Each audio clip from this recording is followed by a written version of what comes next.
સૌથી મોટું કમબેક ભારતીય જનતા પાર્ટીનું હરિયાણામાં ભારતીય જનતા પાર્ટી 50 બેઠકો ઉપર આગળ છે. કોંગ્રેસ પ્લસ 35 બેઠક ઉપર, INLD પ્લસ 2 બેઠક ઉપર અને અન્ય 3 બેઠક ઉપર આગળ છે. વાત જમ્મુ કાશ્મીરની કરીએ, 90 વિધાનસભા બેઠક અને ભારતીય જનતા પાર્ટી 28 બેઠક ઉપર આગળ છે. કોંગ્રેસ NC ગઠબંધન 47 બેઠક ઉપર આગળ છે. PDP 3 અને અન્ય 12 બેઠક ઉપર આગળ છે. સૌથી મોટી વાત હરિયાણા માટે, કેમ કે અહીંયા હેટ્રિક સર્જવા પર ભારતીય જનતા પાર્ટી આગળ વધી રહી છે.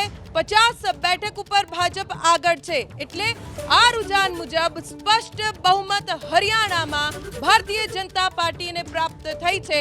46 બેઠકો જોઈએ સરકાર બનાવવા માટે. હાલ ભારતીય જનતા પાર્ટી 50 બેઠક ઉપર આગળ છે. જોકે શરૂઆતી વલણો કોંગ્રેસ તરફી રહ્યા, કોંગ્રેસ પ્લસ તરફી રહ્યા હતા અને જે જાદુઈ આંકડો છે રુઝાનોમાં કોંગ્રેસે પાર કરી દીધો હતો, પણ બાદમાં ભારતીય જનતા પાર્ટીએ એવી લીડ મેળવી કે હાલ 50 બેઠક ઉપર ભાજપ આગળ છે. કોંગ્રેસ ભાજપના પ્રતિનિધિ અહીંયા હાજર છે ન્યૂઝરૂમમાં અને પહેલા એમની પ્રતિક્રિયા હરિયાણા ઉપર લઈશું. ઘનશ્યામભાઈ, શું થયું હરિયાણામાં? શરૂઆતમાં ખૂબ ખુશી અને બાદમાં સાવ નિરાશા.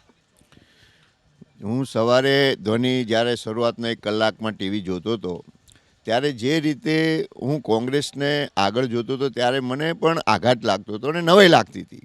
કારણ કે જે રીતે હું સ્થળ ઉપર હરિયાણા ગયો છું, મને ત્યાંની સ્થિતિની ખબર હતી. કારણ કે જે રીતે 10 વર્ષમાં ભારતીય જનતા પાર્ટીએ પ્રાદેશિક અને રાષ્ટ્રીય લેવલે જે કામ કર્યું છે, એટલે ત્યાં ક્યારે ઘનશ્યામભાઈ, હું એટલા માટે આપને રોકું છું. આ મારી ભૂલ થઈ ગઈ. હું ભૂલી ગઈ કે આપ કોંગ્રેસમાંથી ભારતીય જનતા પાર્ટીમાં આવ્યા છો. સવાલ કોંગ્રેસ માટે હતો, પણ મારી ભૂલ થઈ ગઈ, કેમ કે આ બધું તો હરિયાણામાં પણ થયું છે.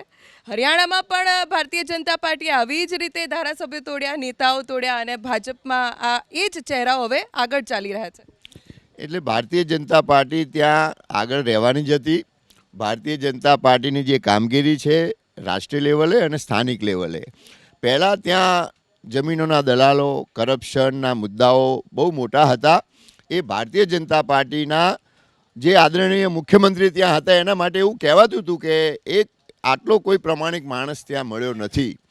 એમને રાજકીય રીતે આગળ લઈ જવાના હતા, એટલા માટે ત્યાં એક નવા યુવાનને સ્થાન આપી અને જે ભારતીય જનતા પાર્ટીએ લોકોના વચ્ચે એમને મોકલ્યા અને એના બધા જ જે સમીકરણો ભેગા થયા, લોકોના કામગીરી, પાર્ટીના નેતાઓ અને મોદી સાહેબે જે સતત કામગીરી કરી છે, આ બધા જ પરિબળોના કારણે હું ચોક્કસપણે માનતો હતો કે હરિયાણામાં ભારતીય જનતા પાર્ટીને બહુમતી મળવાની જ છે. એટલે સવારે જ્યારે હું જોતો હતો ત્યારે મને નવાઈ અને આઘાત લાગતો હતો કે પણ એ શરૂઆતના રુઝાનો કદાચ કર્મચારીઓના જે બેલેટના મતો હોય, અને હું પહેલાંથી જ એવું માનું છું કે ક્યારેય કર્મચારીને કોઈ પણ સરકાર હંમેશા ખુશ રાખી શકતી નથી. એટલે બેલેટ પેપરના મત હશે એવું હું પોતે માનતો હતો.